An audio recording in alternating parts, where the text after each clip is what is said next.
It was a book from Idris Shah. What Shah? Huh? He means king. This is a story from, I think, from Iran. Huh? I like Sufi story very much because they have a lot of story. Yeah, not just talk, lecture, but story. And you can tell children and women, everybody likes. Okay, begin with a story called The Saint and the Sinner. A very nice story. I like. The book called The Wisdom of the Idiot. It's a very funny book. I guess they make fun of themselves too, the same, yeah? Call themselves idiot. Lao Tzu also say that, He say that the wise one look like the idiot. There was one time a Davish devotee who believed that it was his job to correct those sinners, the ones who do evil things in the world. He thinks he's very saintly. He's a Dervish. Dervish is one of the Muslim tradition, Dervish. They dance a lot. They're happy people. At that time, you still have good master. Maybe you still have now. Yeah, it's hard to find enlightened master. Also, even hard to find enlightened dervish. So this one is a dervish, and he thought he's very enlightened, very saintly. So he took upon himself to go and reproach those who were doing no good, according to his standard.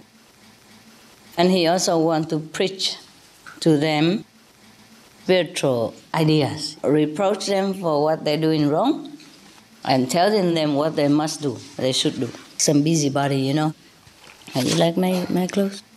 Yes. Be fresh, go free. To save the planet. And be fresh. Everything new now is like that.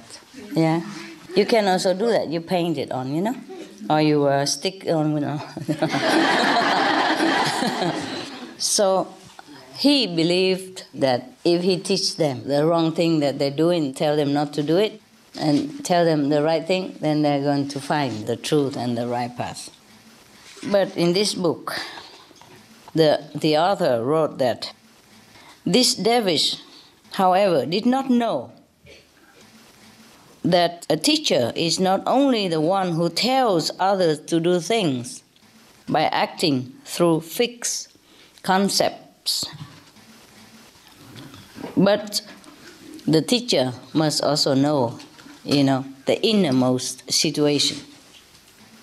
The innermost situation of himself and of the person he wants to teach also. But this dervish did not know, because he means. If you don't know it, then you might suffer a reverse effect. Yeah. Instead of wanting to be good and positive, if he doesn't know the inner situation, maybe not inner connection with God, maybe, or not the inner connection of the person that he wants to reproach, then the effect will not be as he wants, but it may be opposite. Yeah, that's what the book wants to tell us. But of course, he doesn't know all this. So, because of that, one day he has found himself a victim. Wow, he found a guy who is addicted to gambling. Put money and want to gain a lot, but mostly lose a lot. So this so-called saintly dervish, took upon himself as a job to cure this man's habit. So every day the sinner, the gambler, left his house for the casino. The dervish wait outside his house already. Every time he left for the casino to gamble, the dervish put a stone opposite of his house, in front of his door. So every time he marked it like that, he intended for the gambler to be reminded of his evil sin, so that he cannot forget that he's a sinner every day, Hopefully one day he will cure himself. So the gambler, each time he left his house and go for the casino, he felt very, very guilty. And each time he come back, he saw another stone on the pile outside of his house. Did you ever see those stone piling on top of each other? Oh, the Tibetan does that a lot. Maybe it's a similar story. Maybe the person who went on pilgrim put a stone there for the sin of his neighbor or something. Or maybe himself. Yes. In the old tradition, there was one Chinese woman. She also cured herself this way. Whenever she does the wrong thing, she put a black bean in the left side jar. Whenever she does a good thing, she put a white bean on the right side jar. So like that, she knows how much good she did and how much bad she did. And slowly, slowly, more white and less black. So there were two people involved here. The gambler, every time he passed the stone, he felt terrible, guilty, yes. And the dervish who put the stone there feel very angry and more like agitated, toward the gambler, like he has not changed. Today I still have to put another stone on for him. And he was very angry, negative feeling. That's a really busybody. Just go home, meditate, maybe. It's better for him. But no, he wait in front of the house all day so that he can see the man come and go, because the man doesn't always go at a regular time, I don't think. Gambling is not like a job, is it?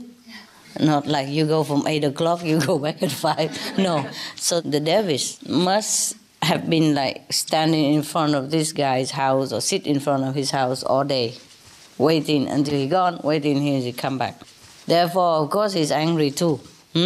Sitting in the cold like this, waiting outside. Not only he feel angry with the gambler, but he also feel a sense of pleasure, because he's recording somebody else's sin, feeling that he's so good, so holy, and that person so sinful, and he's doing a righteous job, recording somebody else's sinful act. And he feel pleasure as well.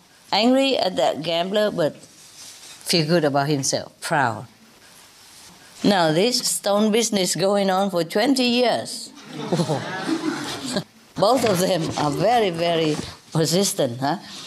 One is very persistent in gambling. And the other one persistent in recording the gambling habit. If only you guys are so persistent like that, you become Buddha in no time. Now, the gambler, every time he passed the stones, he thought about himself. He thought about that how he should change, his habit, and change his life, and he should become better, yeah. But he thinks to himself, he's such a guilty person, he's so bad, he wouldn't even understand goodness. He wished he could understand goodness.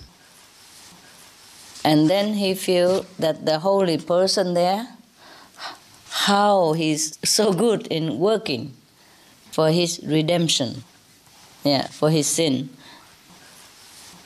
And he always thinking, wouldn't it be better? How would it be nice if I become like him, like the Dervish saint? But I don't think I could even repent.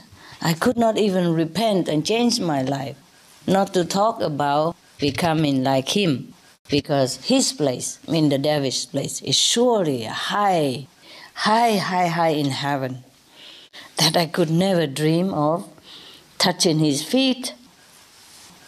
And he must be, chosen among the saintly elect in heaven. If he left this world, after he died, a dervish surely will sit among the chosen elect in heaven.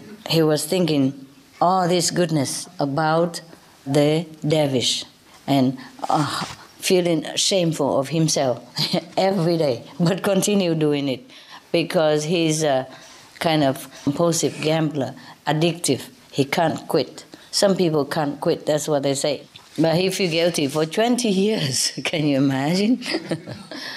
But at least he felt the goodness from the dervish. So it's a mixed feeling, He feels good about the dervish and feels guilty about himself.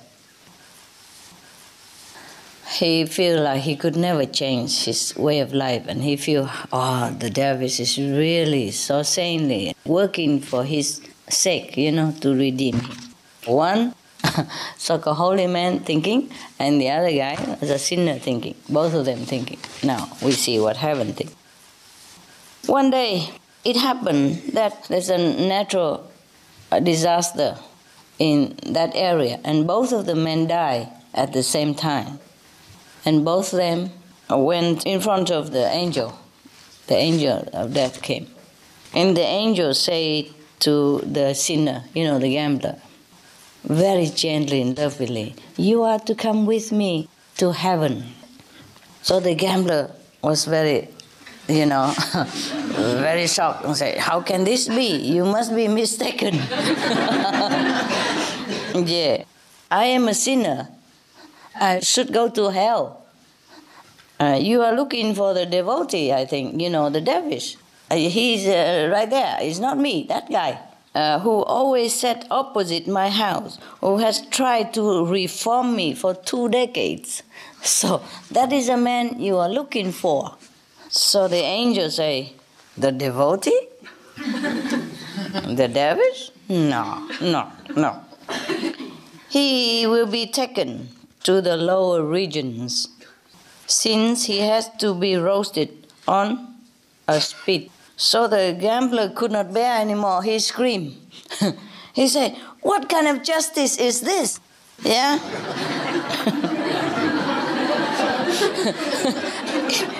He forget his own, destiny. He said, you must have gotten the instruction wrong. It's the opposite.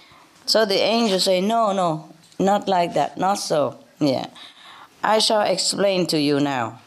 It is thus.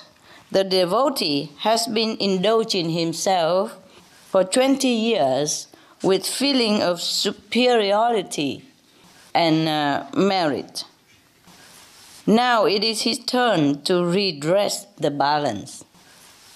He really put those stones on that pile for himself, not for you. What mean for himself? To feel proud, to have something to do because he has nothing to do.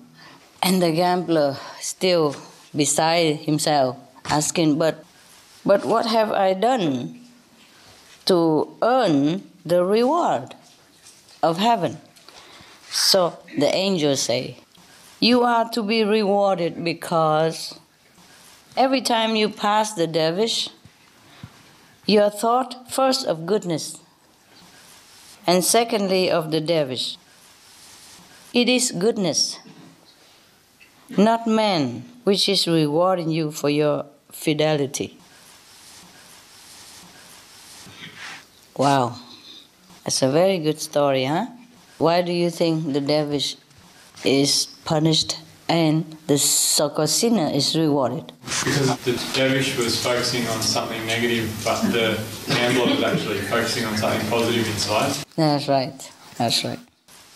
The dervish was very proud of himself being a good man. Right, right. In fact, he is He wasn't. not too good, right. Sitting in front of his house all the day just to focus on the negative things. So, this is why we have the three monkeys. No look, no talk, no hear. Yes, that's why Bible also says, judge not, so that you shall not be judged. Yeah, whatever we think, so shall we get, huh? That is a problem. So now, it is also very bad of the gambler as well. If he is not gambling, then the dervish wouldn't have to focus on that bad quality of him. But this is not a very high judgment, mind you, okay? This is probably just the law of karma, or maybe the astral region, heaven, and astral region, hell only. If the guy is not gambling for 20 years, or turn around and change his bad habit, then the dervish would have been less focused on negativity. Yes. It's also good also that he has been corrected, because he took upon himself as a job to go and reproaching people. If the gambler wasn't there, he probably would go and looking for somebody else who does something else, drinking alcohol, or maybe some womanizer or whatever that might be, huh? Yes? Wasn't his motive was so bad to make him elevate himself by putting down the other? Isn't that what was so wrong about what he was doing?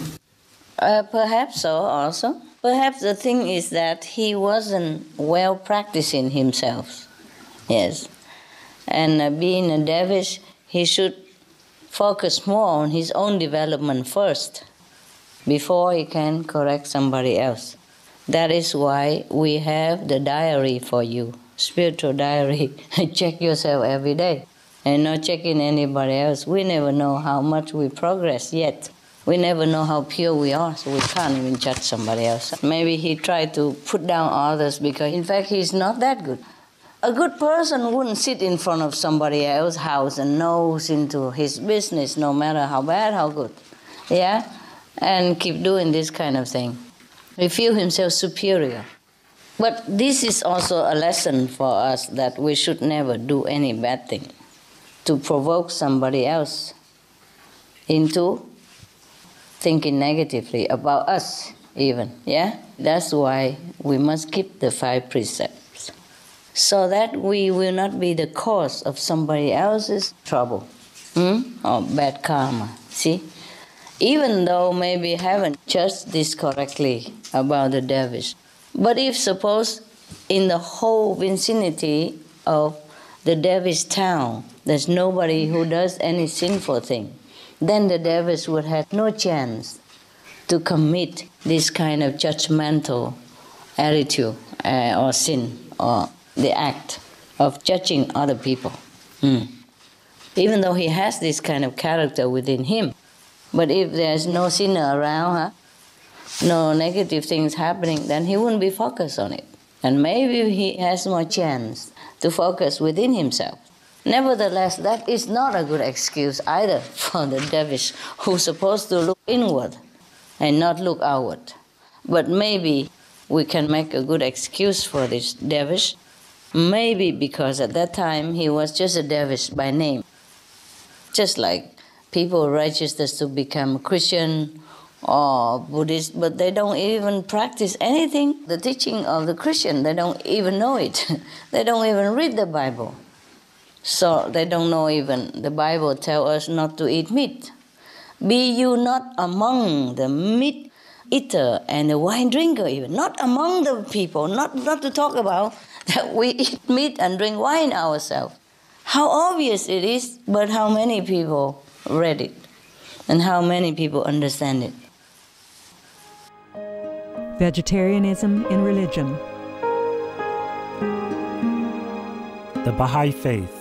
Regarding the eating of animal flesh and abstinence therefrom, know thou of a certainty that, in the beginning of creation, God determined the food of every living being, and to eat contrary to that determination is not approved. Selections from the Baha'i writings of some aspects of health and healing. Buddhism. All meats eaten by living beings are of their own relatives.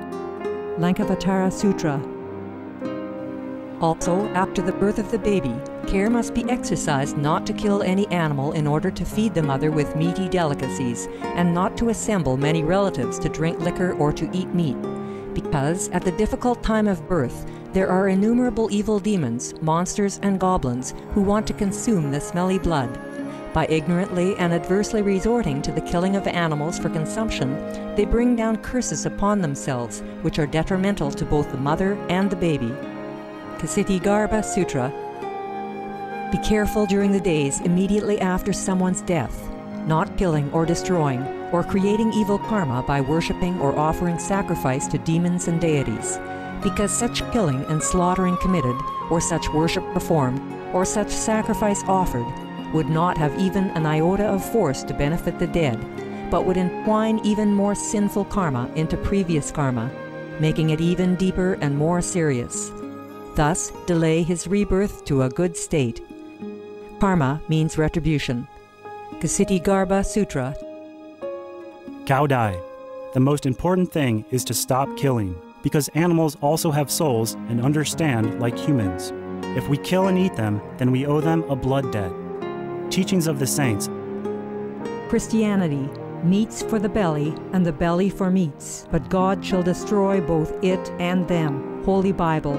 And while the flesh was yet between their teeth, ere it was chewed, the wrath of the Lord was kindled against the people, and the Lord smote the people with a very great plague. Holy Bible. Confucianism. All men have a mind which cannot bear to see the sufferings of others. The superior man, having seen the animals alive, cannot bear to see them die. Having heard their dying cries, he cannot bear to eat their flesh. Mencius. Essenes. I am come to end the sacrifices and feasts of blood, and if ye cease not offering and eating of flesh and blood, the wrath of God shall not cease from you. Gospel of the Holy 12. Hinduism. Since you cannot bring killed animals back to life, you are responsible for killing them. Therefore, you are going to hell. There is no way for your deliverance. Adalila. He who desires to augment his own flesh by eating the flesh of other creatures lives in misery in whatever species he may take his birth. Mahabharata anew. Islam. Allah will not give mercy to anyone except those who give mercy to other creatures. Hadith. Do not allow your stomachs to become graveyards of animals. Hadith. Jainism. A true monk should not accept such food and drink as has been specially prepared for him involving the slaughter of living beings. Sutrakritanga. Judaism. And whatsoever man there be of the house of Israel, or of the strangers that sojourn among you, that eateth any manner of blood, I will even set my face against that soul that eateth blood, and will cut him off from among his people. Holy Bible. Blood meaning flesh. Sikhism. Those mortals who consume marijuana, flesh, and wine, no matter what pilgrimages, fasts, and rituals they follow, they will all go to hell. Guru Granth Sahib. Taoism. Do not go into the mountain to catch birds and nets, nor to the water to poison fishes and minnows. Do not butcher the ox that plows your field. Tract of the Quiet Way. Tibetan Buddhism. The offering to the deities of meat obtained by killing animate beings is like offering a mother the flesh of her own child, and this is a grievous failure, the supreme path of discipleship. Zoroastrianism. Those plants I, Ahura Mazda, or God, rain down upon the earth, to bring food to the faithful and fodder to the beneficent cow. Avesta. Everybody knows that vegetarian diet is good for health and to save the planet. There will be awakening their own great, compassionate, loving self-nature, and then their level of consciousness will rise up automatically, and they will understand more than they ever did, and they'll be closer to heaven than what they are right now.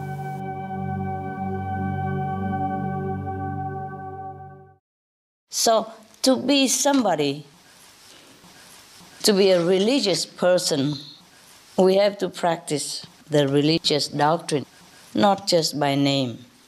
Too many are names and not real, just name. So the master here who told this story, I want to illustrate that even if you call yourself a dervish, but if you don't practice the teaching of the dervish, then it's no use. You even earn yourself hell. Yeah?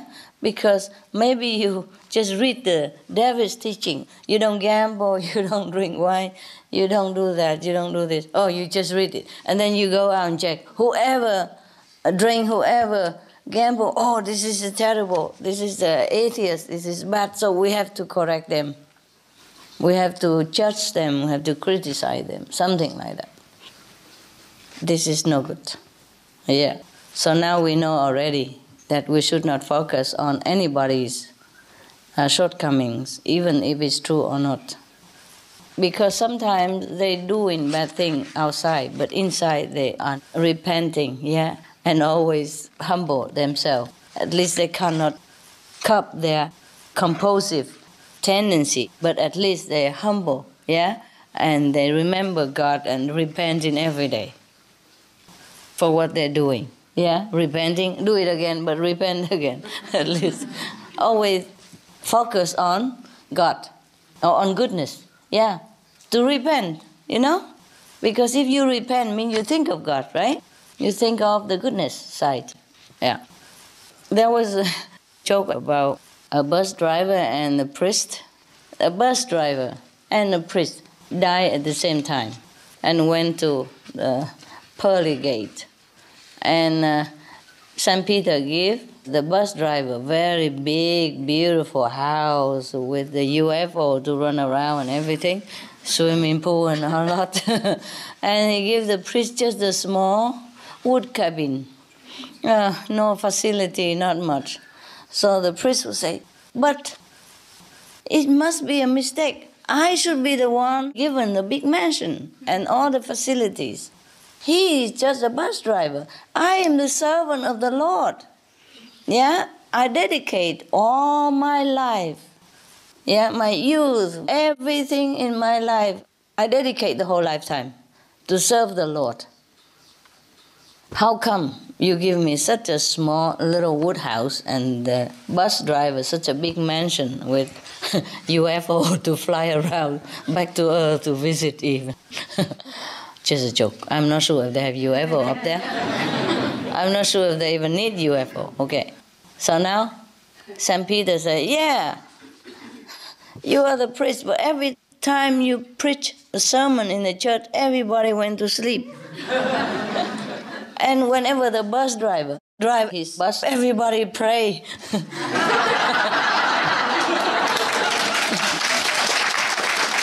Yeah.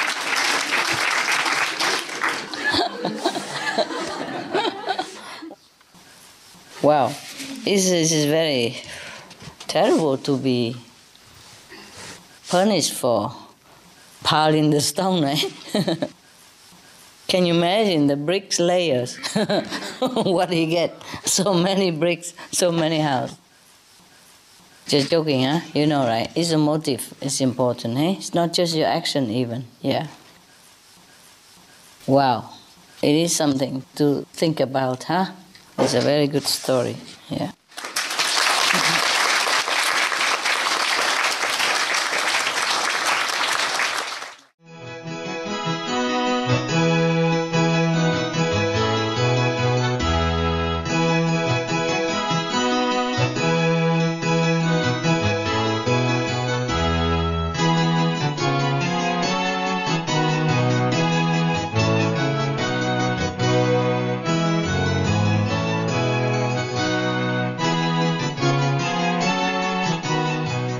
Do you know the Bible? This part is very famous in the Bible, you know. When I was in a temple in New York, there was a man, a young man, and his mother just died. And he's a Buddhist. His mother is Christian, maybe Catholic, maybe evangelist. So he called me at the temple. I was staying at the temple in New York. He called me, he said, my mother's dying, and she's Christian. You know, I don't know what to do. I don't know Christian stuff. I cannot recite the Buddhist sutra for her because she won't listen to it. So I said, okay, you have a Bible in your home? He said, yes, my mother has one. I said, okay, open it and look at the index. You find one with the Psalm of David, yeah? At that time, I even remember what number. I told him it's a Psalm 23, you know, like the Divine Shepherd, yes. He said, what would it sound like, you know, in case I got it wrong and I don't know whether I read the right one or not. I said, okay. It begins like, the Lord is my shepherd, I shall not fear. Oh, and then he heard that and he said, oh, it's beautiful. I said, of course it is. It's beautiful. It's from the Bible. You should know that. He said, okay, now I know. I'm going to read that for my mother because at that time he couldn't find the priest yet. You know, the priests are always busy, yeah? Either they are talking mass or they have to go to funeral. Or they have to go to a wedding, yeah? So anyway, it happened that his mother's dying and he has to read something for her, you know, worrying that she died before the priest come. But I said to him, don't worry, the soul will listen, yeah? The soul will know, even if your mother has left the body, her soul will listen, so don't worry. He said, but he still like to read something. You know, I said, that's a very good idea. Very good idea. You read it before she goes. It's better than after she goes because his mother was in great pain at that time also. Dying but with pain because she was sick, you know. She had cancer. Also, most people at the time of death, they struggle a lot. They struggle a lot because if they have not got any definite answer to where they're going before they left the planet, then they feel very, very struggle, you know, suffering. They worry where they're going. You know, they don't want to leave this planet. They don't want to leave the body. They have been used to it for so long. So the struggle makes it more painful, very, very painful. That's why, and when many people die, you see them, you know, withering, you know, and have an expression of suffering because of the struggle. They cannot let go. But if you are a believer and have great faith, yeah, in any religion, as long as it's a good religion, you know, that teach you non-violence, teach you to be an honest person and to believe in God, and you truly live a life of honesty and peace, yes, and of a good neighbor, yeah, good human, then you will go in peace. Yes, you don't struggle. And when you die, the angel will come and get you, instead of darkness or the angel of death or some evil-looking entity that scares you, and that's what makes you struggle even more, yeah, clinging to life, because you're scared of where you're going. So I told the son to read this to the mother, the Lord is my shepherd, I shall not fear. And he felt very at peace immediately. He said, oh, it's beautiful. Because I was really in pain of what to do for my mother. He was a Buddhist, you know. He belonged to the temple where I stay at that time. And he's a disciple of the abbot of that temple that I stay. So I say, but it's the same, either Buddhist or Christian, you know. In the Bible or in the Buddhist scripture, they only teach people to do good things. So you read it to your mother, read with love and faith, yeah, that God will take care of her and ease her fear. He said he will immediately. I said, okay, now you go read it now. Yes. So I want to read it for you today. Any of you, the angel come already or not yet? The inner master told you anything? 3 days, 2 days, 1 week, 2 days, 2 years? You are told 2 years? I think you said something like that. No. What I mean is if the planet go, No. If nothing is done according to the benevolence law of heaven, then if we go the opposite direction of the benevolent law, then we go the opposite direction. That's it, Anyway, 2 years, 4 years, it doesn't matter too much to us. We do what we can until the last minute, okay? You inform people, you meditate, just like we're doing here, and do what we can, yeah? It doesn't matter. It doesn't matter, really, yeah? We save the planet, not for us in any case, but we still do it, yeah? If we can, we do it. And maybe we still can do it, yeah? Now, I want to share this beautiful prayer with you. It's one of the Psalm of David. He made many good prayer, and songs. Very nice. It will inspire people when they read it, to have more faith in God instead of their ego. The Lord is my shepherd, I shall not fear. He makes me lay down in green pastures. He leads me beside still waters. He restores my soul. He leads me in right paths for his name's sake. Even though I walk through the darkest valley, I fear no evil, for you are with me. Your rod and your staff, they comfort me. Staff, not personnel, no? Staff means the stick, the staff. You prepare a table before me in the presence of my enemies. You anoint my head with oil. My cup overflows. Surely goodness and mercy shall follow me all the days of my life, and I shall dwell in the house of the Lord my whole life long.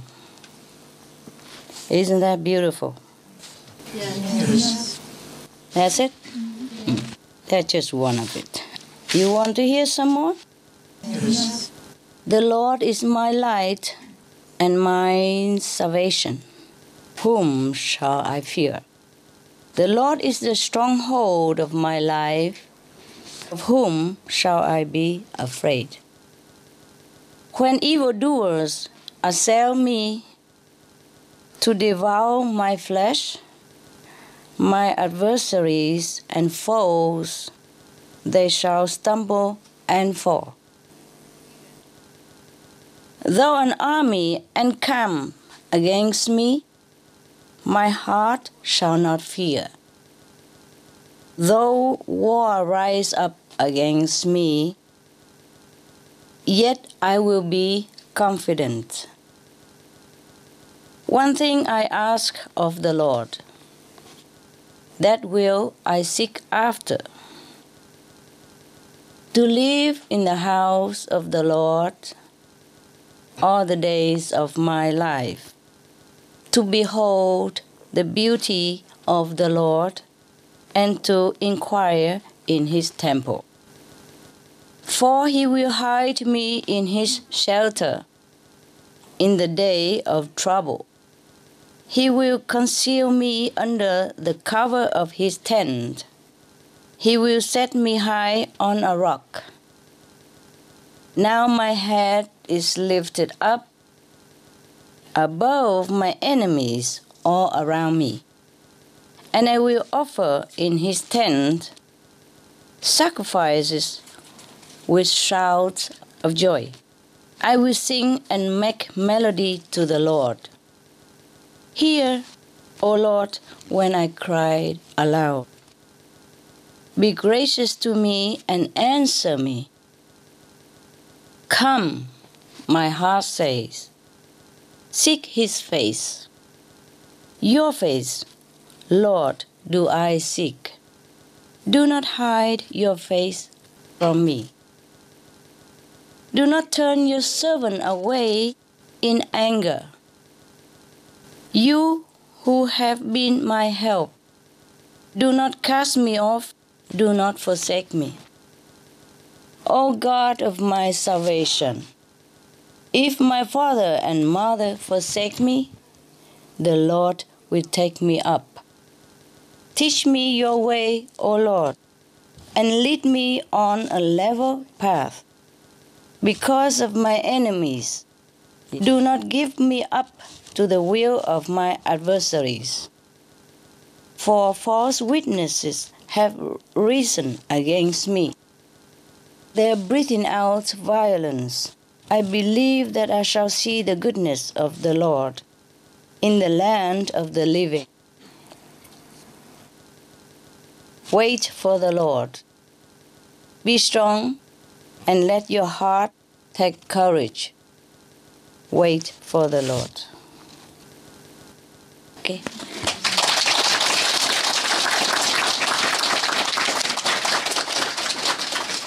Okay, there are much more. Any question concerning these? 설명 말씀 중에서요, 죽을 때 주변 나의 목자심이 그것 때문에 질문드리는데요. According to the sentence, someone dying, Lord is my shepherd. Yes, shepherd, yes. 저는 분명하기 전에 절대였기 때문에 그 구절을 별로 신경 안 썼거든요. I didn't care because I was Buddhist before initiation. Yes. Yeah. 근데 지금 말씀해 주시니까 너무 하느님의 사랑이 느껴졌어요. I felt God's love from the sentence. Yes, yes. 크리스마스에서 하느님이 여기 오셨잖아요. 그 구절이 너무 저한테 특별한 것 같습니다. She felt very, very special today because today is Christmas.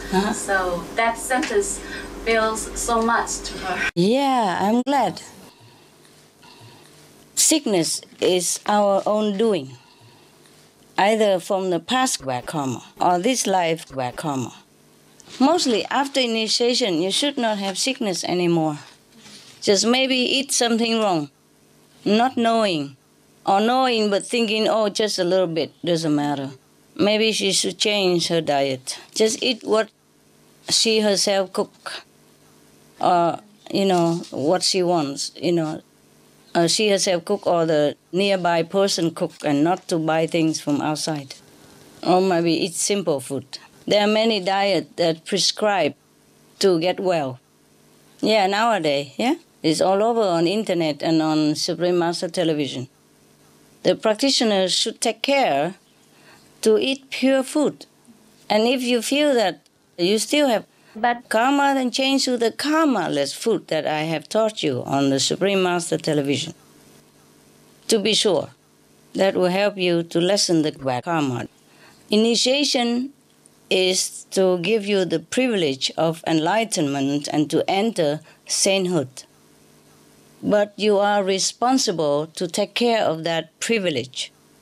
We all have to be responsible for our own self, especially after initiation. And you have been told what to do. You have been told how to protect yourself and how to even not to make any new bad karma. You make your own miracle. Just like when it's cold, you wear warm clothes. When you're dirty, you take a shower. Your mother taught you how. So if you don't do that, don't come running back to mother always when you are having a cold, or sneezing, or something else, etc. To love me is to do what is good for you, not clinging to my physical body or presence, and then do everything else differently. So I want you to show me your love, not to talk about it. You know already that Master Power take care of you, yeah? But you also must take care, huh? If the doctor give you medicine, you don't take, and you keep going to doctor again and say, please bless her, please cure her. How? Don't tell me you love me. Don't say anything like that. Just take care of yourself.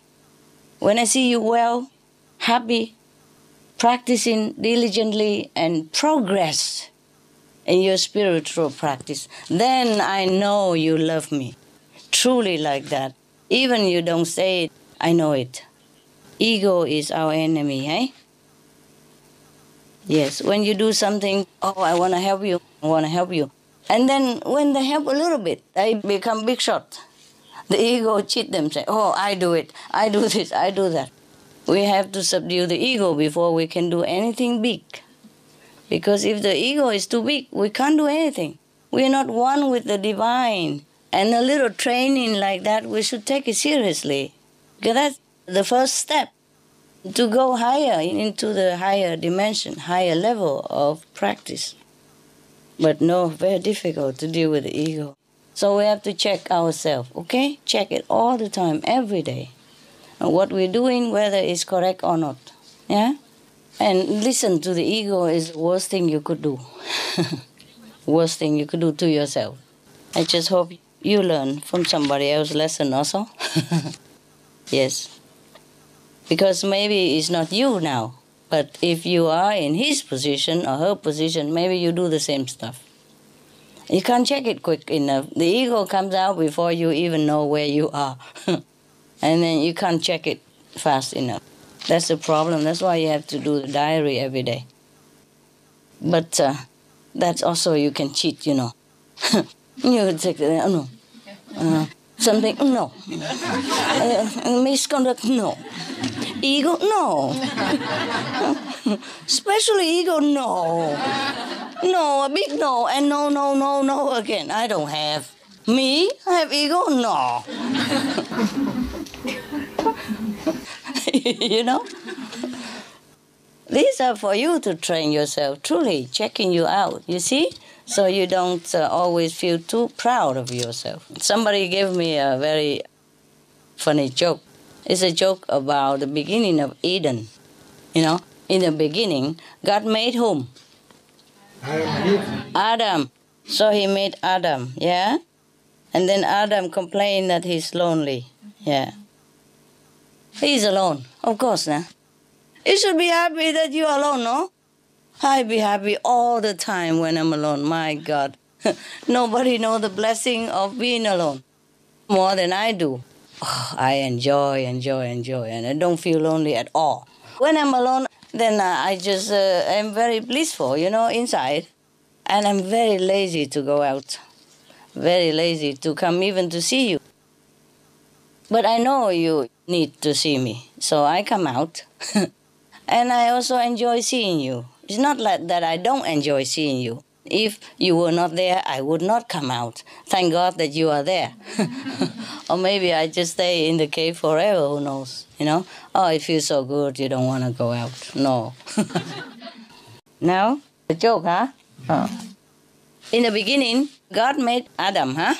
And Adam complained that he's lonely. Yeah. So God said, okay, I will make a companion for you who will make you feel happy and not lonely. Good. God made? Nah. That won't be a joke. That will be trouble. A joke cannot have Eve in there. She is serious, man. She made him eat the apple against his will, and he's stuck there forever. You know, all the men have the apple here. Most of them. Some more, some less, you know. Okay. So, God made a... Yes. Apple. A dog. Apple. Apple exists before Adam came. God made the apples before Adam, madam. That's why when Adam came out, God said, don't eat the apple. Okay, now. Okay, God made a dog to accompany Adam with all the beautiful attributes, you know, loyalty, love, unconditional affection, you know, obedience, warmth, heart, companionship, everything. Yes. So Adam asked God, what shall I name him? Because I named all the animals already, but nothing like this one. What shall I name him? So God said, okay, since he is, you know, a reflection of me to accompany you, so you can call him dog, you know? Opposite. Yeah, but because we have English at that time. In other language, it might not be easy to translate that. It might not be the same, you know? Okay, English is convenient, huh? For God even to explain things. Okay, so God made him a dog. Oh, of course, the dog is lovely, yeah? And Adam was very happy. Dog is happy too. And then after a while, God asked some angel to come down and check how is he doing, whether he's still lonely, is he progress, you know, in his spiritual practice, anything at all, better character, anything. So God told some angel come down check Adam's out. Oh, the angel came back reporting something that God is not very pleased with. The angel said to God, you know, ever since you gave him that dog as companion, he became arrogant, self-conceited, and very big ego. And God said, how can that be? I gave him a loving, faithful, obedient companion. He should emulate that character. Instead, how come he become arrogant? How can that be? So the angel said, yeah, because the dog listened to his every whim. I always obey him and make him feel like the king of the universe. Yeah, that he feel like nobody better than him. The dog made him feel absolutely, you know, top. Yes, top of the world. That's why he became very arrogant. He thinks he's the best now. He's the king of the whole universe. You know, that he's perfect, yes, and he's intelligent, and he's a master, everything that is impossible for a man. He has no humility anymore. Yes, he thinks he's the best, and he's the only one in the whole world now. So God said, oh, that won't do. That won't do. So he thought of a plan. Oh, okay, I know. I will make him another companion. Opposite will make him know that he's nobody. So, can you think that God made now? The cat, that's correct. You know the story? Oh, you just guessed. Guess, huh? Yeah, you know the cat, that's why. So he made him a cat. And from then on, whenever he looked into the cat's eyes, he feels he's imperfect. And whenever he called the cat to come, the cat just ignores him. He begins to feel unsure of his mastership. He begins to feel less and less confident every day. And slowly he feels like he was nobody. Whenever he called, the cat didn't come. He told the cat what to do. The cat couldn't care less. And, you know, day in, day out like that. So his arrogance wore off. Now, God told angel come down and check him, say, oh, he's better now, my Lord. He doesn't think he's the top anymore. He doesn't think he's perfect anymore. He doesn't think he's anybody anymore. So God said, oh, that's good. God is very happy. And then Eden, you know, become happy again. And the man also happy.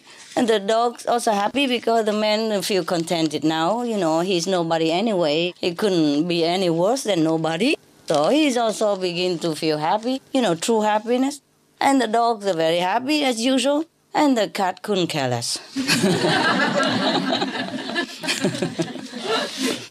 But I think later God get to be more clever. Huh? He made a woman instead. Even better than both the dog and the cat combined. Huh? Yeah. Since then, yeah, Adam behaved. All right. You happy now, yeah? Yeah. I see you in a while.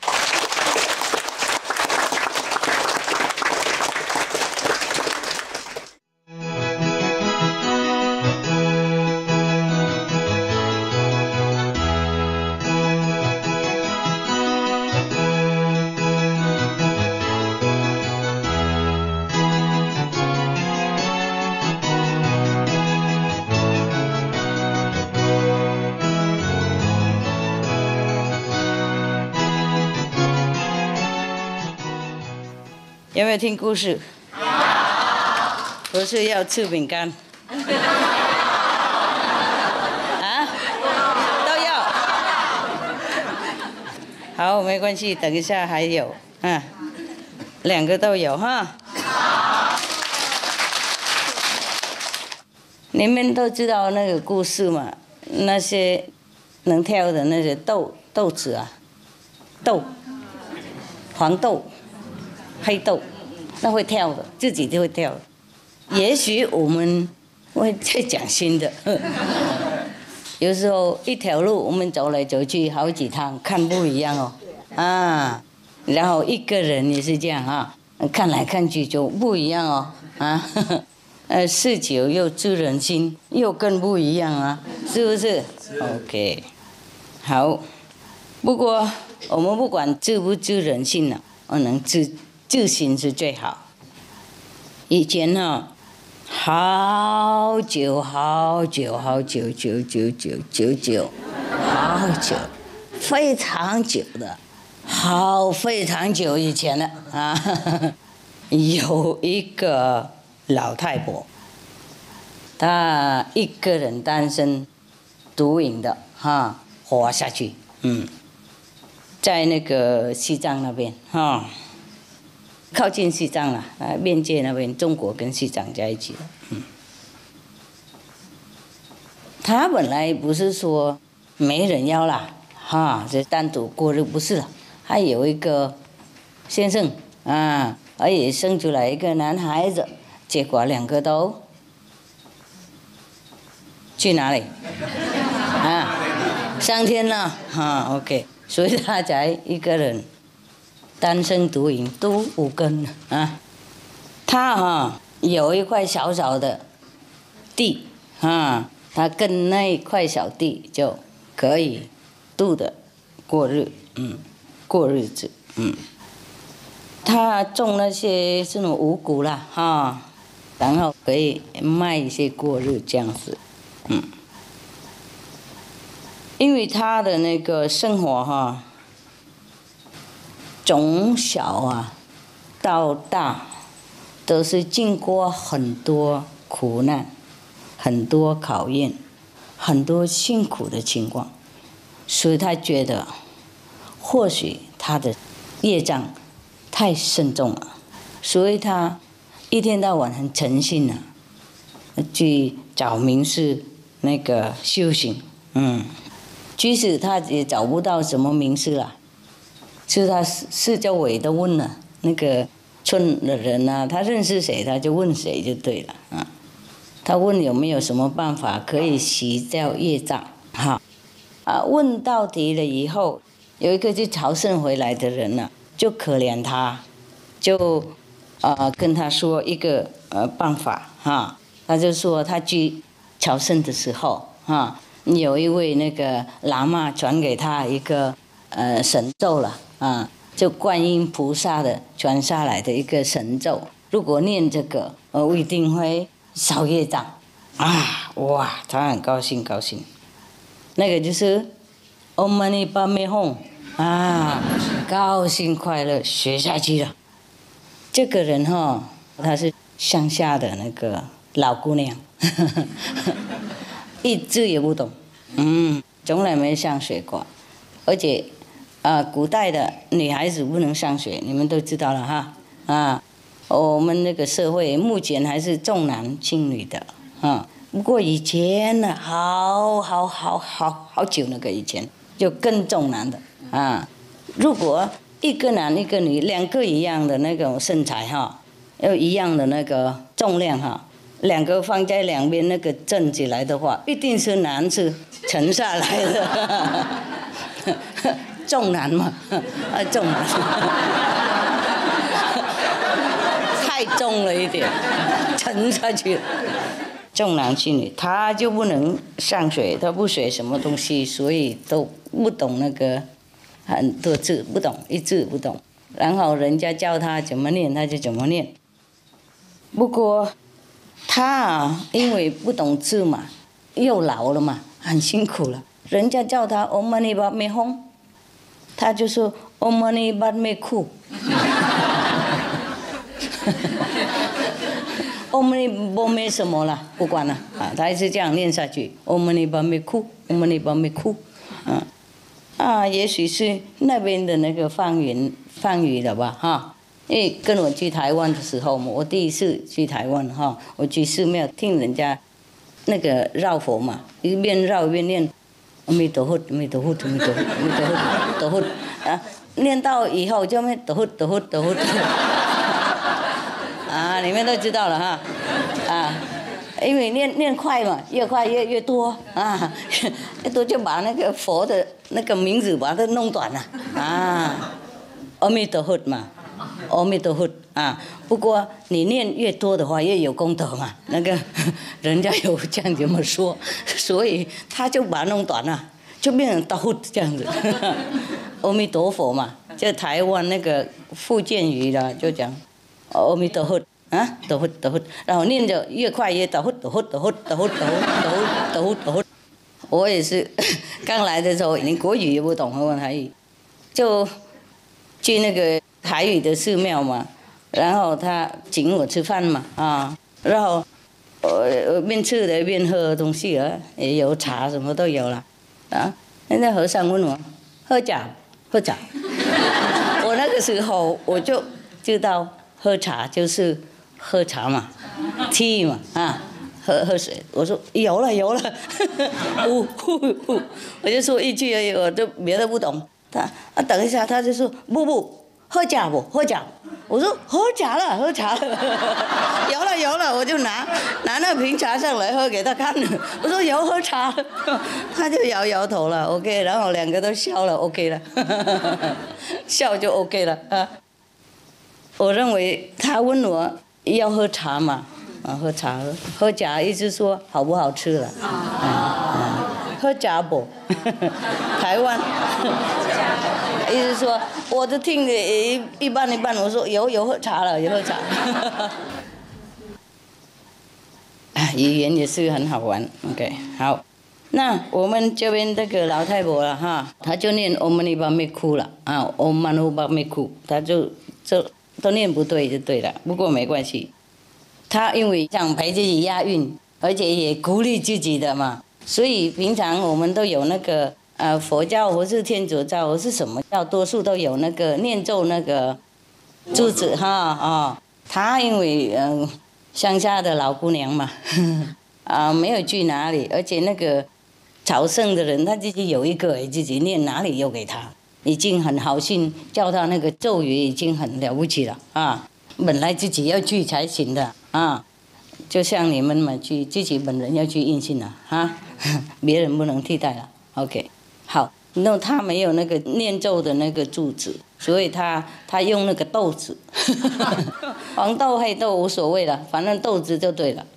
他就放2个杯子嘛，两面嘛，2个碗啊，一个是空的。一颗是有那个豆子满的，然后每次他念完一句哈，他就把那1颗豆就丢到那个另外那个空碗那边去，这样丢。唵嘛呢叭咪哭，嘛呢叭咪哭，嘛呢叭咪哭，豆腐豆腐，嘛呢叭咪哭。OK， 这样子，他一天到晚这样念哈，就知道自己，而且他也可以那个算多少了哈，因为。你们如果修那个密宗哈，跟西藏的和尚修就知道了哈。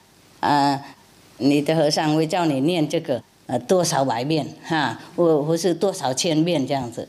你这样子你才知道你有没有念嘛啊？不然的话，我回去念，不过都没念啊。所以有念有算，这样才知道真的有念啊。然后有一个那个目的可以得到嘛。我要今天念100，然后明天又有200。几天我就变成1000、10000了，念太多累嘛，所以他发明那个法轮哈你念一句而已，不过你转得很快的话，就都好像几十句一样，最少这样太方便了，你们也可以这样子，所以他们就每个都西藏的多数都有那个法轮嘛哈，又没有这个念咒的。住持的话就有那个法轮这样子哈，也是很好呢。这样把你那个头脑比较没有空想乱七八糟，也是很有帮助哈。他因为没有就是那个法去嘛，所以他用那个黄豆这样子念啊掉过去，然后这个碗就空了，他就从那边就掉回来啊，这样子念过来念过去，过来过去这样，他非常非常诚心的，就念错不过非常诚心，每天这样念，然后那个豆念到30年了，已经30年了。他念到一半的时候，因为他很诚心嘛，所以以后那些豆他不等他拿了，他自己跳过去。他念好一句咒语，这样呢一颗豆他自己会自动的跳过去的。好厉害！也许有 battery， 诚心到这种程度很感人哈。因为他看那个豆也是自动跳过来跳过去，他也觉得他也许那个他的修行成果也是蛮不错了哈，所以蛮快乐，也继续念下去。然后那些豆也继续掉，两个一起陪哈，很舒服。有一天呢，就是有一位那个高僧大德从西藏经过他那里，还没有到他那个草庵的时候，他就看到很大的好光在他那个房子里面发出来，在屋顶上面都亮了。所以这位大德他已经也是蛮有修行，才能够看到这样子那么大光所以他就认为里面这个房子里面一定有什么高僧大德在里面。因为那个很大的喇嘛、仁波切什么的、活佛的在里面的，所以他就很快就冲进去要拜访。那个老姑娘看到这位高僧大德，难得哪里有这样那么福报，就有一位那个高僧大德的喇嘛进来他的房子看他呢，他就拜下去了，然后茶饭就供养，一边拜他，然后一边还是念那个唵嘛呢叭咪哭了，然后这位高僧大德觉得很惊讶他不晓得那个好光那么大的好光从哪里来的，因为他不会怀疑，他没有怀疑这位那个那么谦卑的一个老姑娘老太婆的。他一直看东看西看东看西，不过那个草庵就很小看哪里也是空空的。老太婆又那么品种也没什么多东西在里面，一个影墙什么，他看了他觉得没有人觉得奇怪的很，然后他就跟他那个聊天嘛，他说你念什么啦？是不是有修行他说。我念这个咒语嘛，我修行已经30年了。那个他还怀疑，他说这边还有没有别人你的家还有没有别人？他说没有，我一个人孤独，已经30年了。然后这位高僧大德的喇嘛就问他你一个人这样子，一定会很孤独吧？会觉得很孤独了没有人陪。然后。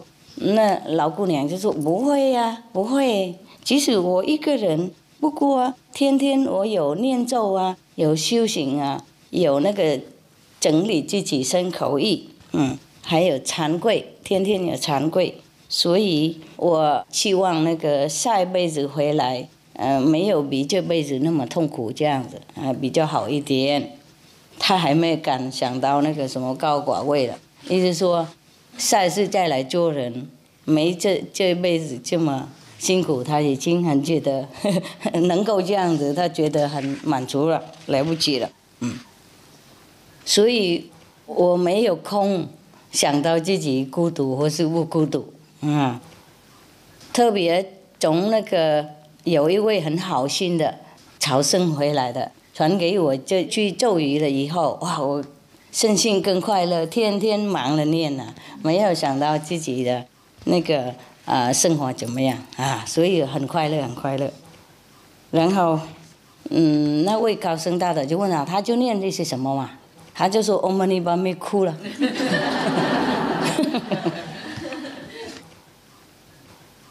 然后那位高僧大德就觉得可怜可怜。可惜可惜，你浪费你30年念错了，念没有用啊。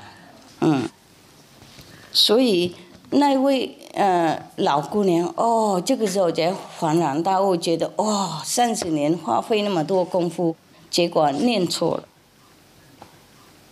所以他请那个高僧大德，请他帮他纠正一下。当然，那个老高僧大德就马上就跟他纠正了。他就感激不尽了。不过很懊恼，很懊恼，30年功夫浪费掉。既然这样子，他也拜他，感激他不尽。然后从那个时候，那就开始修那个唵嘛呢叭咪吽了。然后他还感激那位和尚。他拜他好几十拜，说谢谢您还好你纠正那个还有时间呢，不然等一下我死了也浪费一辈子，又重新回来，又做人很辛苦所以那位那个高僧大德喇嘛就跟他sayonara了让他在那边鼓励他继续念咒修行，然后他自己本人也是要登陆了要做去别的地方。从那个时候他就念唵嘛呢叭咪吽了，不过他的心没有那么专了，因为他觉得还浪费时间了，而且好惭愧啊，好后悔啊，又很懊恼所以他心没办法转。他就念了，这念得很对了，不过心的不舒服，不快乐，然后那些豆也不快乐，他们没元气可以跳了，所以他念，然后豆就躺在那边不动，说他还要用手再重新再来弄回去，然后他一边念一边想到他30年功劳没有用的，所以心里很懊恼，很懊恼然后那位高僧大德走了一段路就他那个回头看那个老太婆那个草案一回头看好官都不见了觉得那个草案竟然也很乌暗暗的，又很看起来很懊恼，很忧愁的。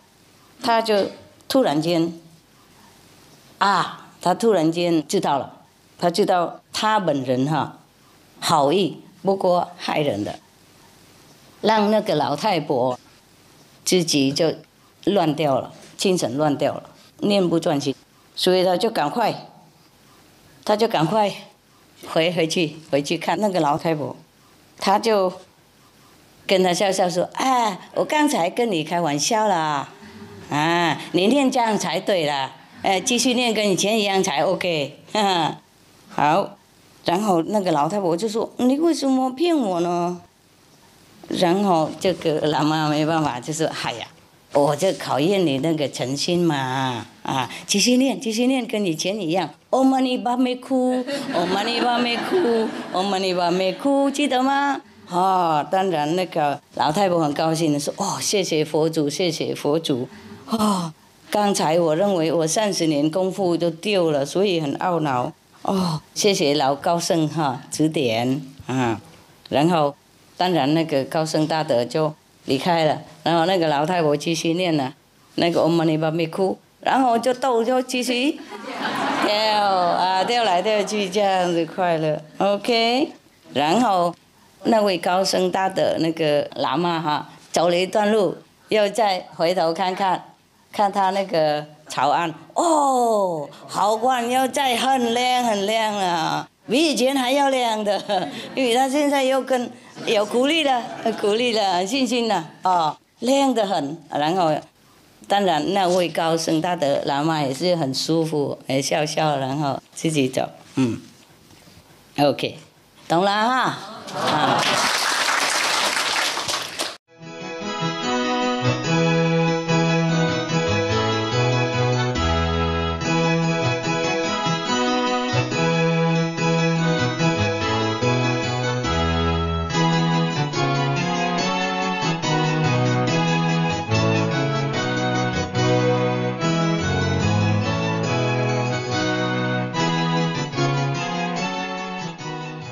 有没有这类啊？有啊，看脸像啊，中国也一样啊，有啊，在那个道场里面有吗？有，就是也许没有这个了，没有那个 Save the Planet 那些。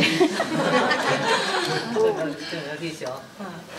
我讲这个以后就觉得要去那个罗马那边。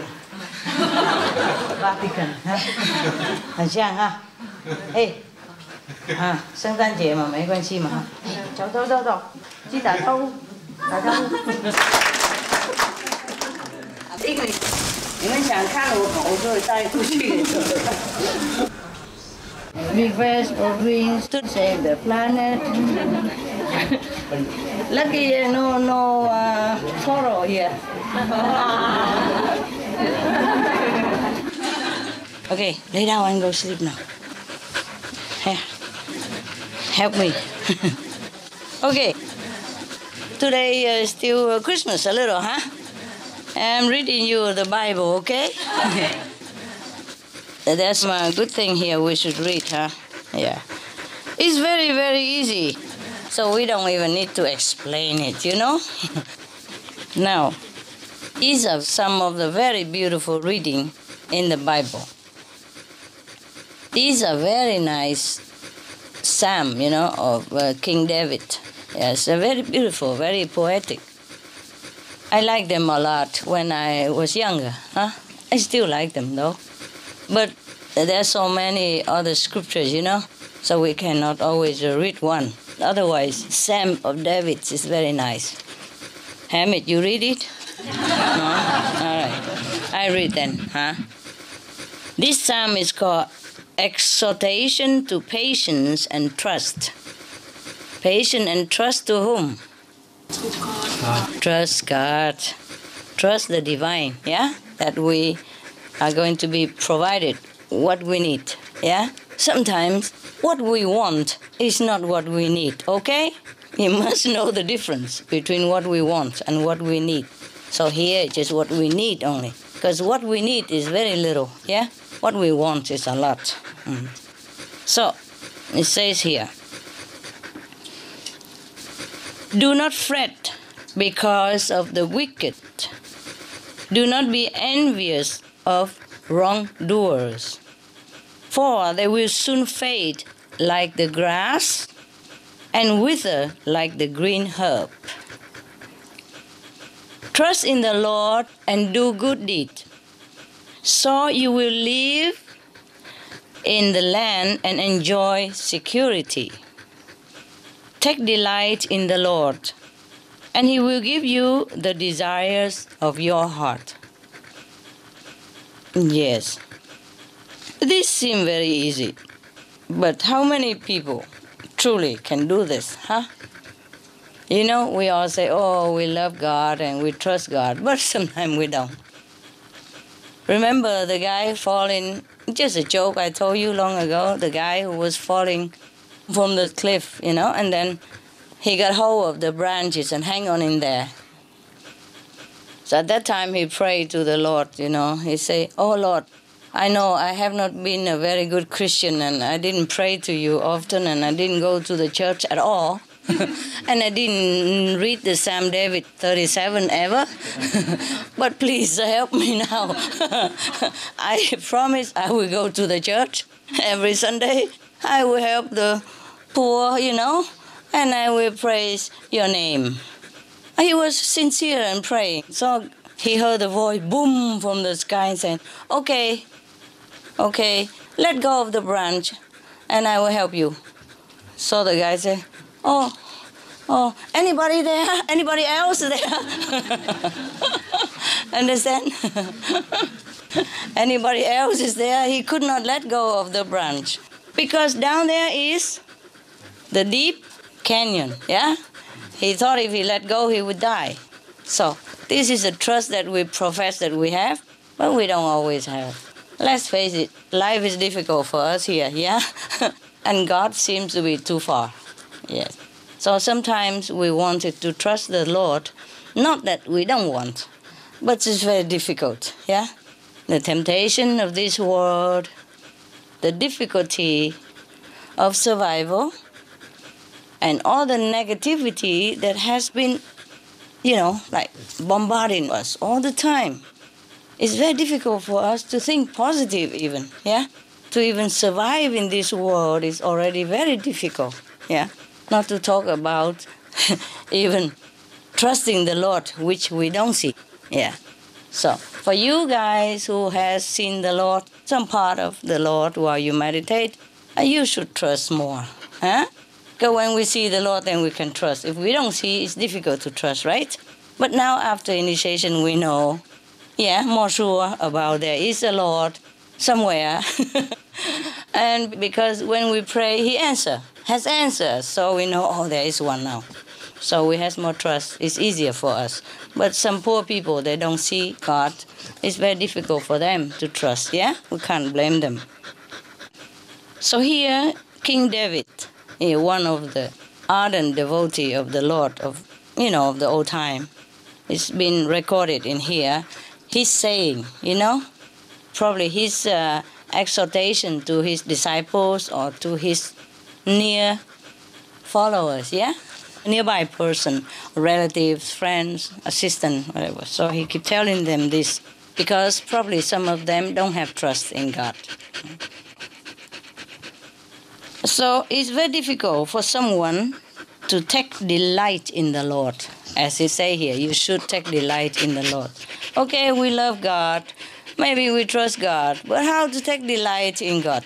Huh? It's not that easy, is it? Huh? Yeah.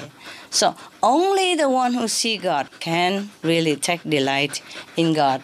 God may be not like a person or something, but we feel the love, we see the light, and then we can trust. Yes. And we can take delight in it. Because when we meditate and when we see God or a portion of God or an attribute of God, then we can take delight in that. Of course, when we meditate deeply, we see the light. That is God, part of God, and we feel very, very happy with it. Yeah. Now, continue, he said to you. Commit your way to the Lord, trust in Him, and He will act. He will make your vindication shine like the light, and the justice of your cause like the noonday. Wow. Can we do that? Difficult, huh? It's very difficult to do the will of God, right? It's very difficult. We try, but we can. Sometimes we cannot. Even if we have seen miracles, even if we have known God to some extent, sometimes our heart waver. So here King David reminds us that we should trust in Him, in God. Yeah, by the way, your presence here is a gift, yeah? Because you have trust in God, come here to meditate, yeah? And that is also a gift for me. Big gift. Very wonderful gift for Christmas. Thank you.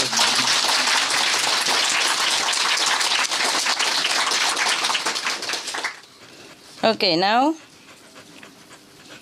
you see, King David told us that if we trust God, then God will act in this trust, in our trust. Yes.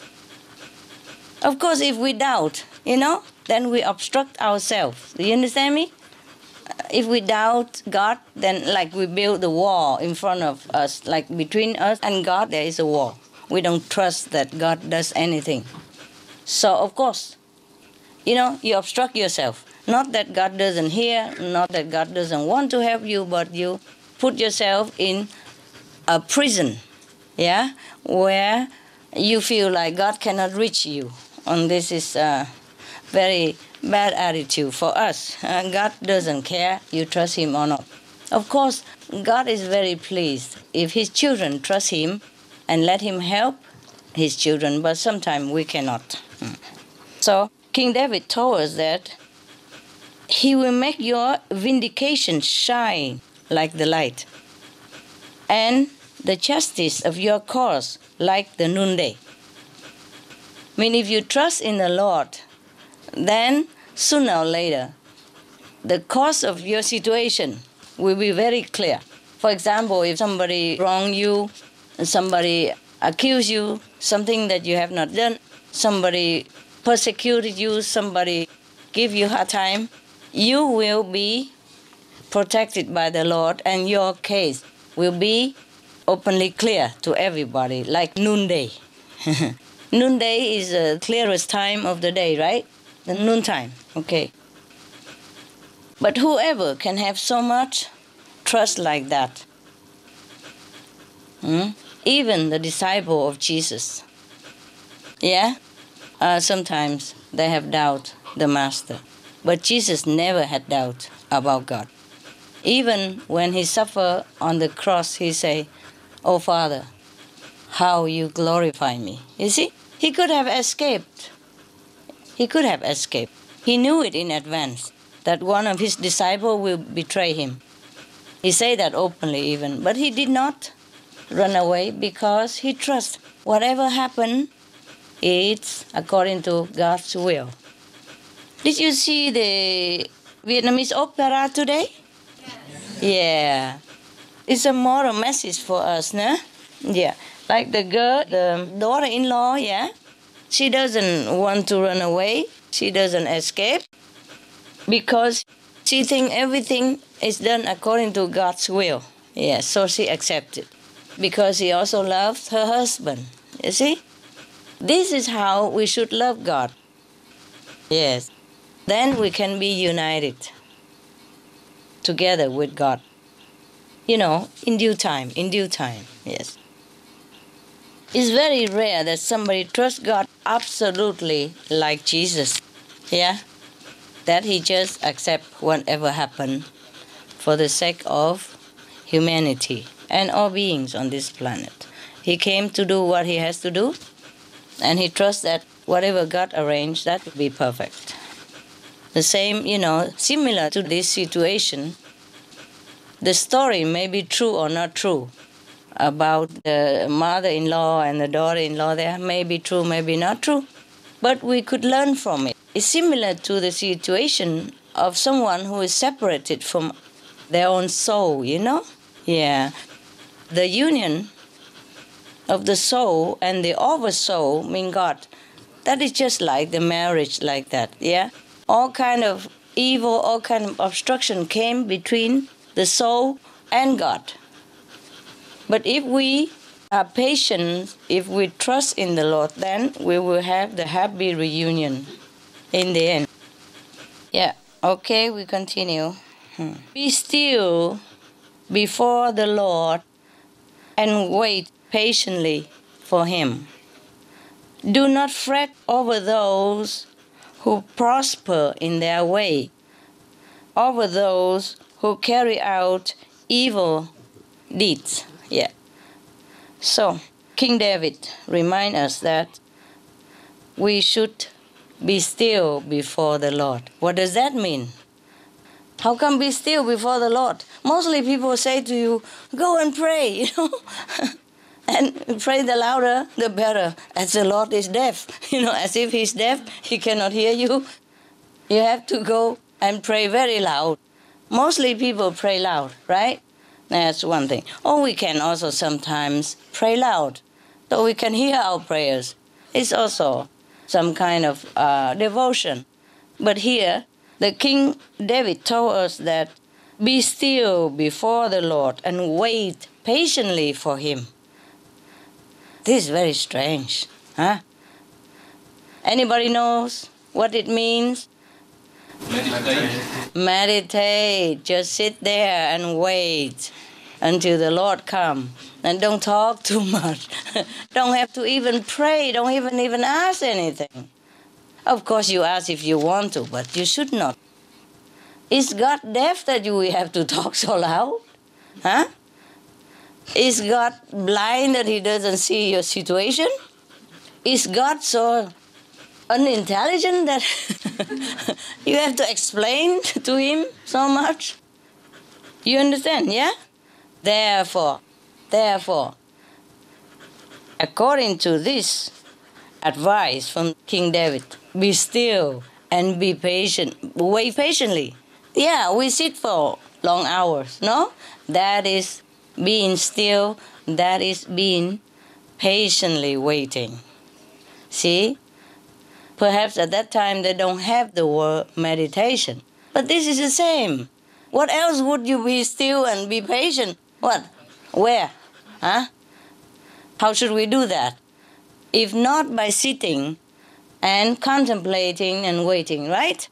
Yeah, so when you sit in meditation the way I have instructed you, you just be patient. Just sit there, right? Yeah, sit as long as we can. Just remember the Lord. That's it. Wait for Him. That's it. I mean, remembering Him and just wait. Just sit there. Just the way we do. But not like everybody can just sit and wait like that. Of course, yeah? We have the purpose, right? And we know how to sit and how to wait also. Yeah, okay. So, do not fret over those who prosper in their way. Do not fret over those who carry out evil deeds. Okay. Okay, this is clear, right? If we see somebody who is very prosperous, although they are doing bad deeds, do not fret over them. Do not compare. Do not complain to the Lord. Say, oh Lord, I am your devotee. I love you. I pray to you every day. I go to the church every Sunday. But look, what have you done for me? You have not given me anything. But the neighbor who are so wicked and who do the wrong deed so many times, and you let him prosper. You see? So King David told us, do not fret over these situations. Just wait for the Lord. Because remember, in some other part of the Bible, yeah, it is stated that do not put your treasure, on earth where moth can corrupt and destroy, but focus on the treasure in heaven, yeah, where it will be lasting forever. That is the thing. You see, most people thinking that if the Lord is loving and kind, then you must give him money, give him a big house, give him, at least big meditation hall, sorry. Yeah, here you don't have a big meditation hall. I am also sorry for you, but it's the way it is, so we have it, huh? Better than nothing, huh?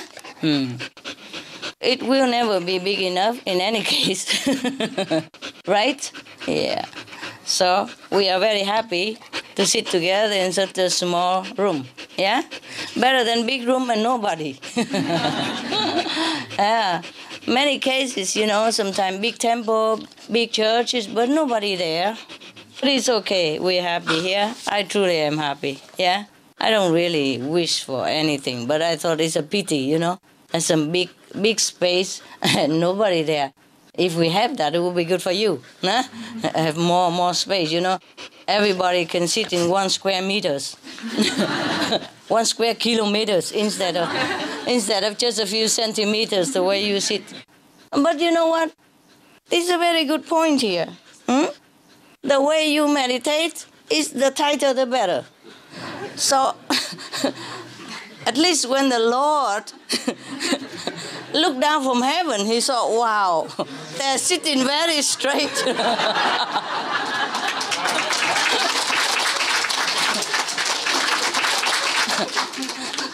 Appearance, yeah. Well, at least, like this, you don't fall, and you keep yourself straight, In Zen Buddhism, if you sit straight all the time, that means you're a fantastic practitioner, So there's a good point, huh? In every situation. So congratulations. You are in the right place. And your house is also bigger, so it's all right to be sitting tight sometime, nah? That's why sometimes people tell you, sit tight, right? And here you sit tight, no? So, what else did King David tell us here? He said, refrain from anger and forsake wrath. Do not fret it leads only to evil. For the wicked shall be cut off. But those who wait for the Lord shall inherit the land. Oh, did you inherit any land? Sitting so far like that, so long? Yes, you did. You have a meditation hall here. Very special. You don't ever find such a meditation hall anywhere else, I think, because everywhere else have bigger temple, bigger land and bigger hall, everything. So you inherit some land here, no? It's small, but it is your land, It's your house. Actually, he doesn't mean the land materially, right? He means what? Heaven. Heaven. The promised land. The promised land is not some square meter somewhere, here, but the promised land is in heaven. Yes? Yeah. Like Jesus said that my kingdom is not on earth. My kingdom is where? In heaven. Because his disciple wanted him to be the king of the Jews. Remember? He said, my kingdom is not here. He couldn't care less to be king or not king or beggar or anything. How does he care? Right? Nobody cares. When he's so enlightened like that, he would not care about any kingdom. Even Sakyamuni Buddha, when he wanted to find the truth, he even forsake his kingdom, right? Yes. Let alone to want to come to get another kingdom after enlightenment. That's impossible. No enlightened master ever desire kingdom. Unless it is for some purpose that he has to do it, or she has to do it for the sake of others, or it is in the destiny that the master has to do that, then they do that, Remember King Rama? Rama story, Okay. He was supposed to be the king. He was the crown prince. But then what happened? Because of some bad gossip, some bad talk, from jealousy and envy, so his father exiled him to another country, very, very far away. And he was happily gone. He did not care for the kingdom. Yes. If he was to inherit the kingdom and became the king, then okay. He accepted and did his duty. But if the kingdom was taken away from him, he is happy and no responsibility. So he was happy and gone. And then later on, when his name is clear and he could come back, become the king again, then he was okay with it. You understand me? Either way, there's no aversion. Like, I like this, I don't like that. Maybe we don't like it, but we still do it. We don't like things, we don't like this, we don't like that. We all have our like and dislike because we are still in this human domain. And something we like, something we don't. But like or not like, we still continue to do whatever we have to do, right? For the sake of others, or just to fulfill the destiny. Okay. Now, let's continue. So King David still always tells us that we should not fret over any situation in this world, I should just accept it, yes.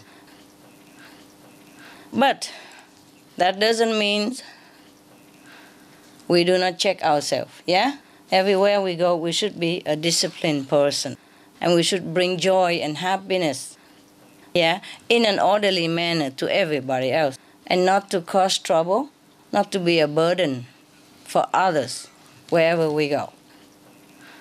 Yes, now continue down there. Yet a little while longer, then the wicked will be no more. Yes. Though you look diligently for their place, they will not be there. But the meek shall inherit the land and delight themselves in abundant prosperity. There must be someone who came to King David and complained about their unfortunate situation. or that the enemy overcome them and the one who did the wicked deed is prospering, and the one who is doing, good deeds and be virtuous and good are not having any reward, perhaps like that. So King David exhort to them, saying, be patient, yeah? After a while, the wicked will be no more. Okay. Sometimes it seems that little while is too long, right? And we get impatient. No? Any of you know that? Any of you know this situation? That you waited and you feel it's too long? Yeah. Okay. But he said, the meek shall inherit the land. Who is the meek? Why the meek shall inherit the land? The meek we mean the weak, the weak, the humble. Here King David told us that wait a little while and then the enemies will be no more. The wicked one, the one who cause trouble for you, persecute you, making trouble for you, they will be no more. Wait a little while. Sometimes a little while takes so long, but still must wait. Yeah. And you will be rewarded. That's what he said. Okay. Sometimes we wait and seem like forever. Sometimes we could even wait the whole lifetime. But why not? This life is not very that important and is ephemeral and is illusion anyway. So even if we wait the whole life, we shall wait. We have eternity, yeah? So we should never try to return the wickedness to the wickedness, yeah? If people do wickedness to us, we should not return the same to them, yeah? Anyway, he said the meek shall inherit the land and delight themselves in abundance, prosperity. Okay. The land, we know already, is maybe heaven, yeah? Yes. It could be also the land that we have here, meaning property, yeah? Meaning something that we want, yes.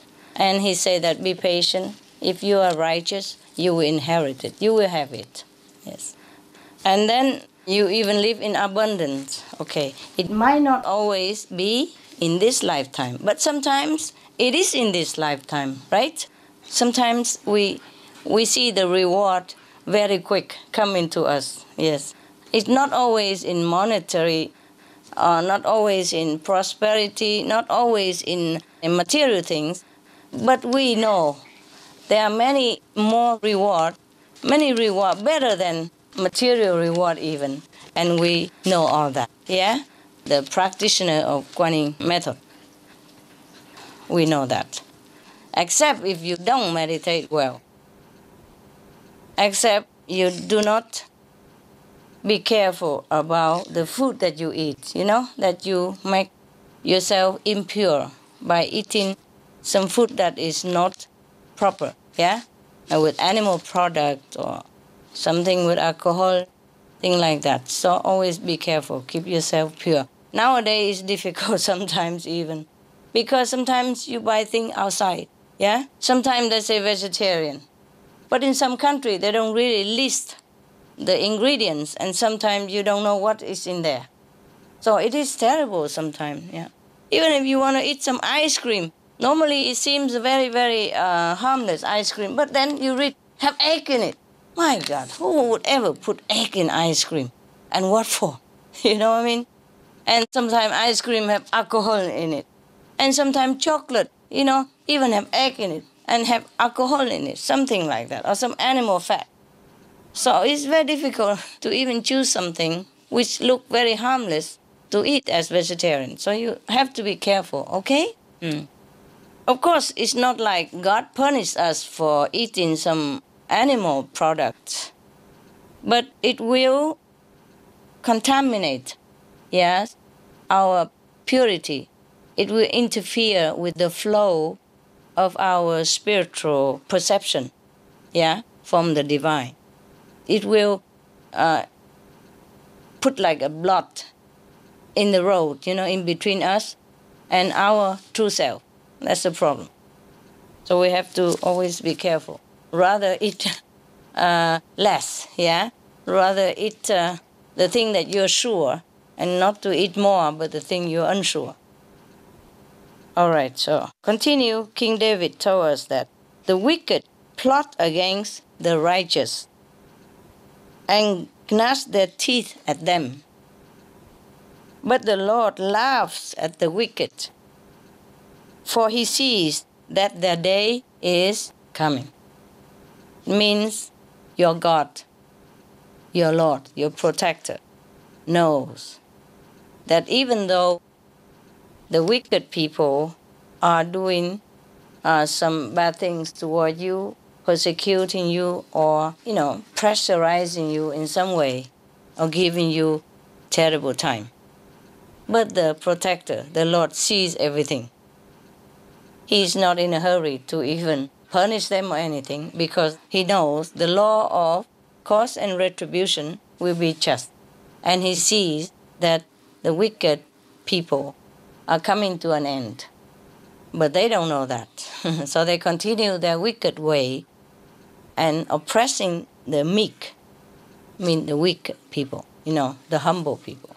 And they're oppressing them, and they just feeling that they are the winner, and they're strong and they're powerful.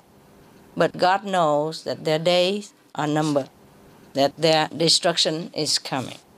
The wicked draw their sword and bend their bow to bring down the poor and the needy, to kill those who walk uprightly. But their swords shall enter their own heart, and their bows shall be broken.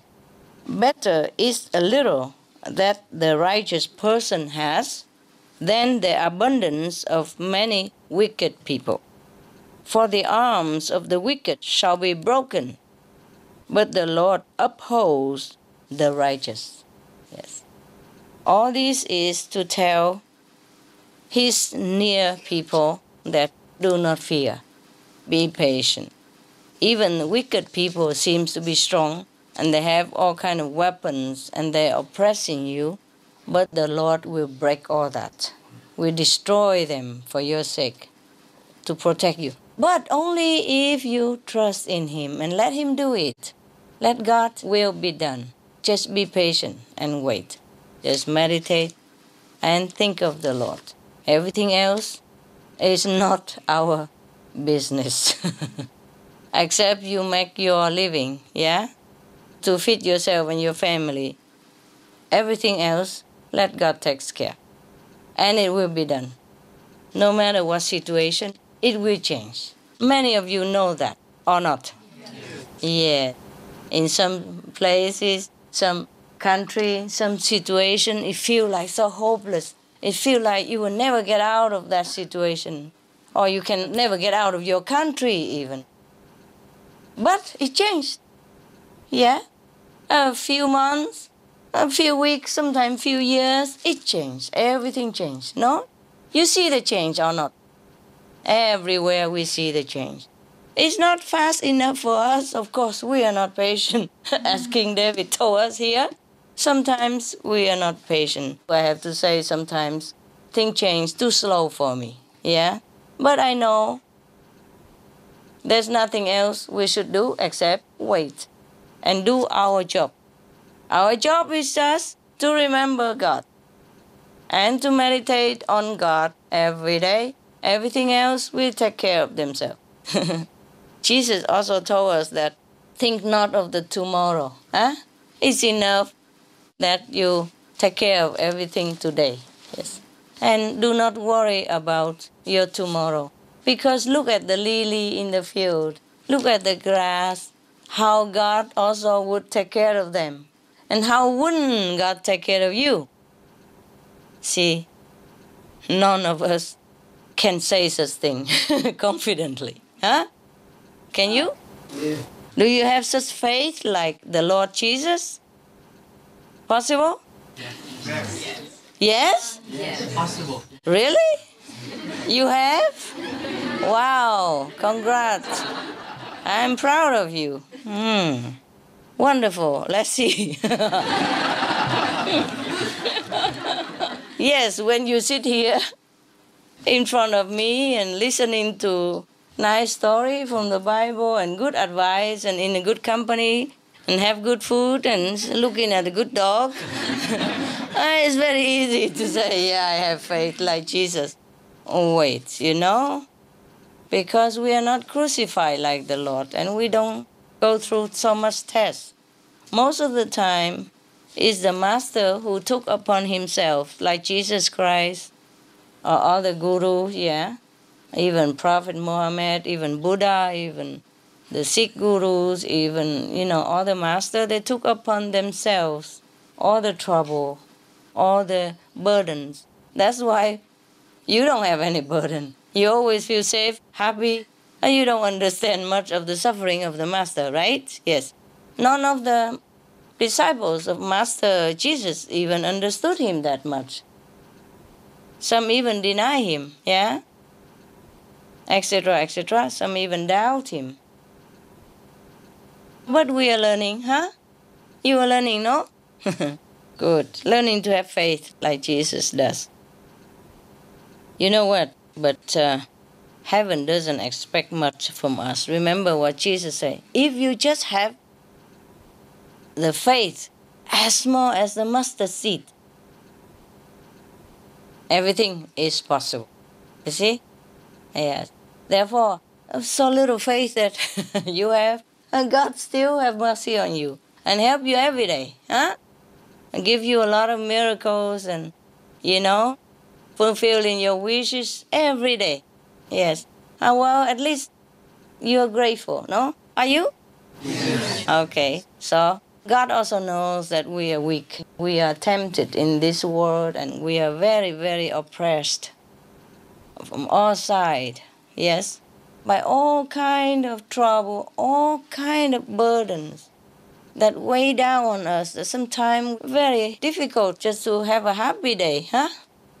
But of course, after initiation, our life is better already, yes? Better already. But it's not as perfect as we want, huh? Yes. Because we still have the give and take in this world to take care. We still also have the collective bad karma of the planet that weigh down on us as well. And we also have this human heart which sympathize others, yes, which feel compassion and love for others. And because of that connection, we also suffer a little bit, like our neighbors, like the one that we sympathize with, okay? My God, we are nowhere yet. I could just read, of course. Today I explained a lot. Probably did not need to explain. It probably was very clear, so never mind. We could explain or not explain, yeah?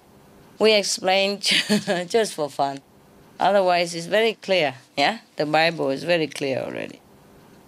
The sentences are very clear. King David seems to be a very common sense person, yeah? Whatever he said, it makes sense. And it's not difficult to understand, yeah? He talks to the commoners. Everybody can understand this. There's no need to explain even. But the wicked perish, he promised. And the enemies of the Lord are like the glory of the pastures. They vanish.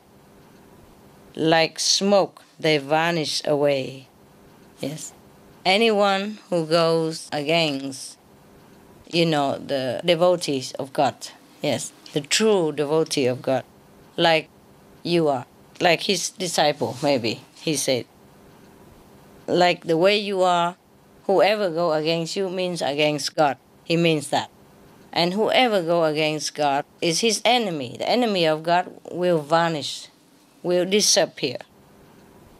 So it's very easy. He was trying to encourage and remind his people to have faith in the Lord and not having fear over their enemies and just be patient. In a while, everything will change in the opposite direction. Like the enemies will vanish, will perish, but the devotee of the Lord will prosper. Okay.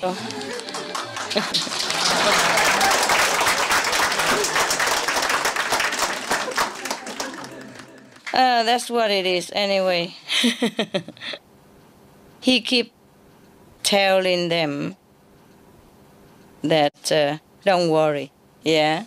Whatever enemy of yours, the Lord will take care. The Lord will make them perish. And you will be prospering, you will be surviving, you will be glorified, you will be in abundance. That's what it is. It's very positive psalm. Yes. We have another half. Maybe another day. Okay? Yeah. I'll see you another day. All right? Welcome.